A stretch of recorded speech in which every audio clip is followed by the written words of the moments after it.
Hi G4, I'm Kiki Wolfkill. I'm the executive producer on Halo 4, and we are here today to show you Halo 4.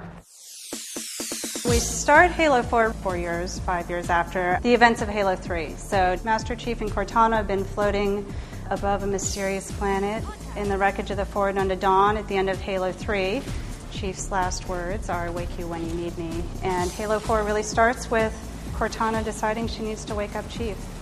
Mission 1 is called Dawn, and really there's a few big goals for us with Dawn. We think of it as a prelude to the whole campaign. So there's catching up to do, there's sort of introductions to do for people who are new to Halo.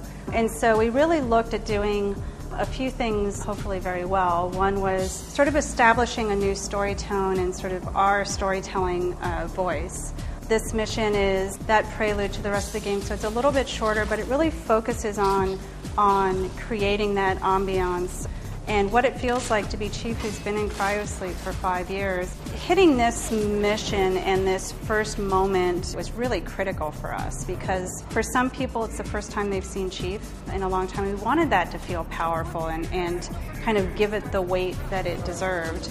And for other people, hopefully it will be their first experience with the Halo universe. So, I think there was all of that tied into it from a fiction and experience standpoint. And then there's, we want people to understand what Halo 4 is going to be and really what 343's sort of take on Halo is going to be. And so making that something that people could experience right off the bat was really critical for us. Prepare to attack.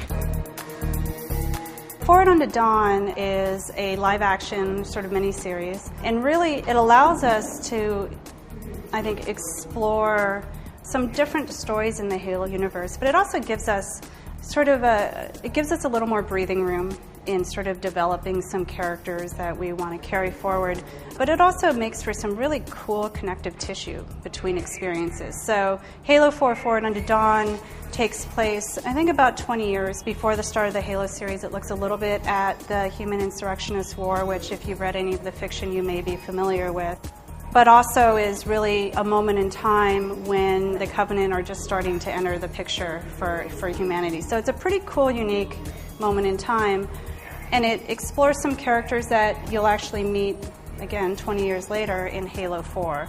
And so it's really this idea of we have a universe where there's all sorts of different stories we can tell, and how do we connect them in ways that are meaningful and interesting, but not so dependent that you have to see one to understand the other. I'm your best chance for survival.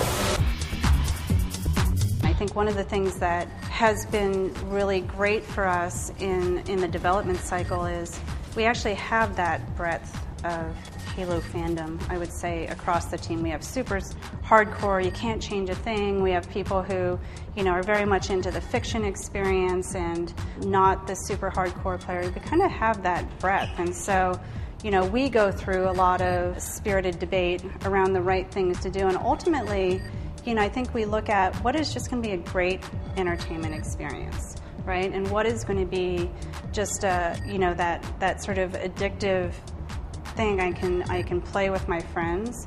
And I think we had to let go a little bit of, these fans are going to react this way, these fans are going to react that way. The reality is there's always going to be a subset of people who either love or hate the decisions that you made, and ultimately we had to look at it as what feels like a really great experience. It was a clear challenge for us really from the beginning, which is how do we balance making sure that this felt like a Halo game and had all of the really sort of fundamental pieces that have made Halo so successful and so magnetic. How do we make sure those are there, at the same time making sure that this new team who's come together to build this game, that their creative perspective and impact is felt.